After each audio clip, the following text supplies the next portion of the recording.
Look at these. Look at this, guys. The three kingdoms of Korea. Oh damn. There's the. Oh, this is so hard. Let me use this pen.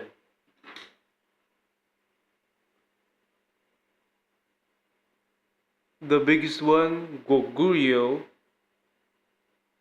The one on the right, if you can see her.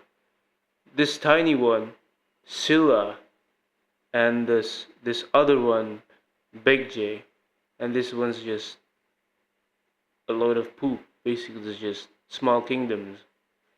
So these three kingdoms were competing for power. Who can unite Korea? Obviously, it ended with the biggest one swallowing up all the small kingdoms. No, that's not what happened. It was actually the tiny one on the right that unified all of Korea. Wait. All of Korea. I want you to give an applause for the kingdom of Silla. Of course, every Korean would know this inherently, but the kingdom of Silla, the tiny kingdom, is the one that actually united all of Korea. Now, if you heard the term of the three kingdoms, maybe you'd hear of China. You'd be thinking of China. But Korea also has its own three kingdoms. As a matter of fact, the word also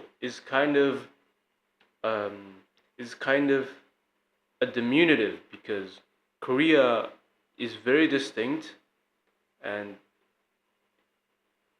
if you look at its history, it has always stood independent despite the presence of China. So it's not also had a three kingdom, but you get what I mean. They are not a Chinese diaspora. They are not some Japanese diaspora either. They are their own people, Koreans. So the one on the bottom, the two ones on the bottom, and the Confederation one that was black, was you could were called the Han people, not the Han Chinese. They were also called Han Korea. If you're a Korean fan, you've probably heard of the language of Korea, or the Korean people are called the Hanguk or Hangul, the language, if I'm not mistaken. It's because the bottom part are consisted of Han people, while the giant kingdom on the top, the big one, Goguryeo, is made out of the Goguryeo people or something.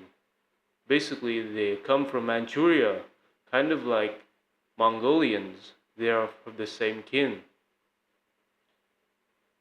Actually, both of them are nomadic horse riders. So both the Han and the Goguryeo have nobilities who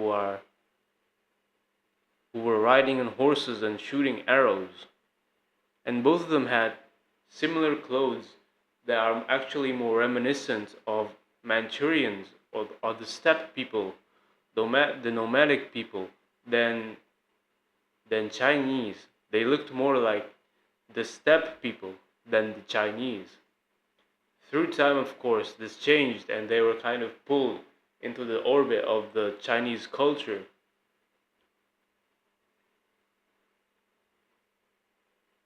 If you want to know the story, basically, the Silla, the tiny kingdom on the right, exists because on the top and on the left side are mountains.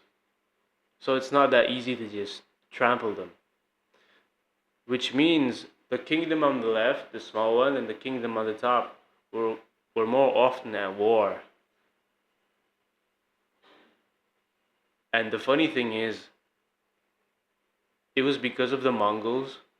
The Mongols attacked Goguryeo. Oh wait, was it that? I kind of forgot. Basically, some guys were attacking Goguryeo. Was it the Chinese, the Tang, or the Qing or something, or the Sui? I forgot. Basically, someone was attacking the Goguryeo on top, the big one. So the two bottom kingdoms, the Silla and the Baekje, they teamed up to attack the Goguryeo. But of course, Silla eventually turned his back on his friend and attacked the Baekje and swallowed up all the smaller ones and eventually swallowed up the big one also. Once again, let us clap for the Silla kingdom.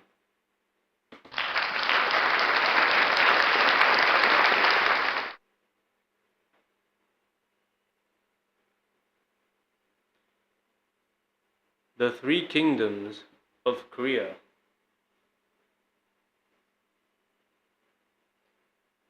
When it ended and unified into a single country, it was basically that was the start of Korea as a single nation.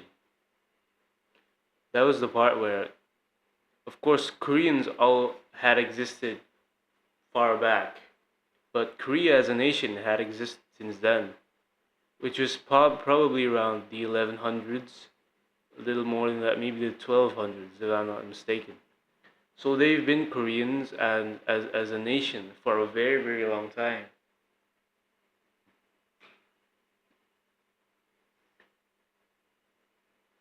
They were always just Korean. So it's kind of amazing and sad that they're divided now into two separate countries. It's different from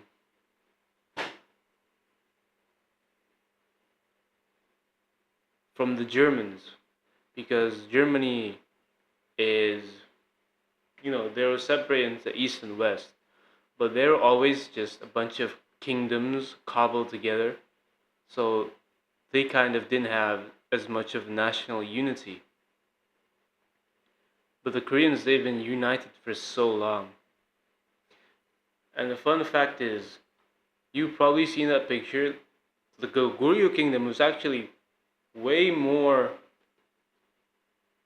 spacious than the Korean of today, the Korea of today. What does that mean?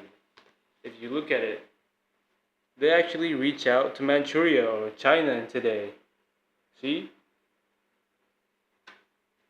Does that mean that that part is supposed to be Korean land?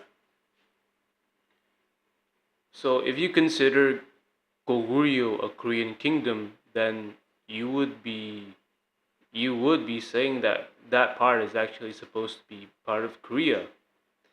But if you consider Goguryeo to be a Manchurian kingdom, which China does, and then Goguryeo is a Manchurian kingdom.